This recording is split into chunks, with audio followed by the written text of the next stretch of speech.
त्यसमा हल्का एसी लगान बाँकी छ, बाँकी पुरा फिट छ।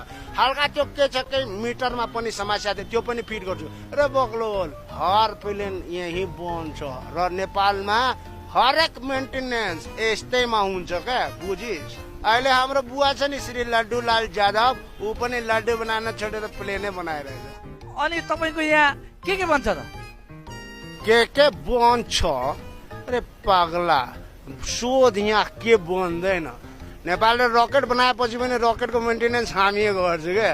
अहिले प्लेनसम्म ठिकै छ, यहाँ हर चिज बन्छ बाबु। मोटरसाइकलको पङ्चर बन्छ, रिक्सा बन्छ, गाडी बन्छ। त यति बनाउँदा प्लेन पनि हामी बनाइदियो।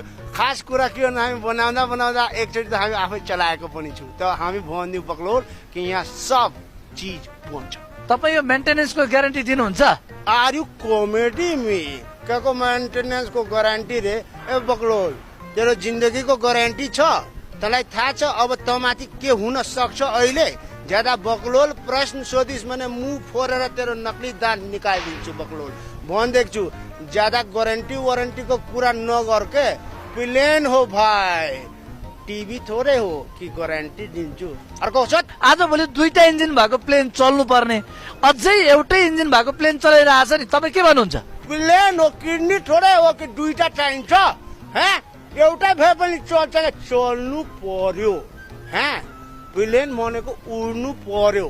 अब उड्दा उड्दा के हुन्छ हामी भन्न सक्दिनँ। हामीले जुन प्लेन बनाउँछु त्यो उड्छ, गुड्छ, तल झर्ने बेलामा के हुन्छ हामी भन्न सक्दिनँ। हामी उड्ने बनाउँछौँ क्या, बुझिस्। अर्को सोच। अनि यसरी प्लेन बनाइसकेपछि सुरक्षित हुन्छ त? बुझान छ, पिटान छ आज यो। हाँ, ये पूरा पक्का पिटान छ। हम जब मारे नहीं, एगो बात याद रखिए कि भगावनी ज्यादा मारे नहीं कम, बुझ गई। कुरा के बुझ्छ बगलोल पत्रकार रे? हामी कोहीसँग डराउँदिन, कुरा बुझिस्। जोसँग पैसा लिए थे त्यो मरिसक्यो, यानी कि हामी सुरक्षित छु। जो हामी सुरक्षित छु त हामीले मेन्टेनेन्स गरेको प्लेन सुरक्षित हुँदैन त को रे? त को? म पत्रकार नि त बक्लोल पत्रकार होस्। एउटा कुरा याद राख, पाइलट होस्, जाँच पडताल गर्ने निकाय होस्। जाँच पडताल गर्ने निकायले हामीलाई सोधे छैन कि मेन्टेनेन्स गरेको प्लेन सुरक्षित छ कि छैन त को रे? भर्काइदिउँ होइन।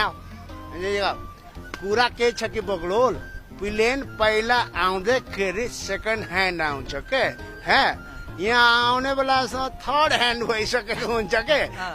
त हामीले मेन्टेनेन्स मात्र गरेर के भेली हुन्छ। कुरा बुझ्नु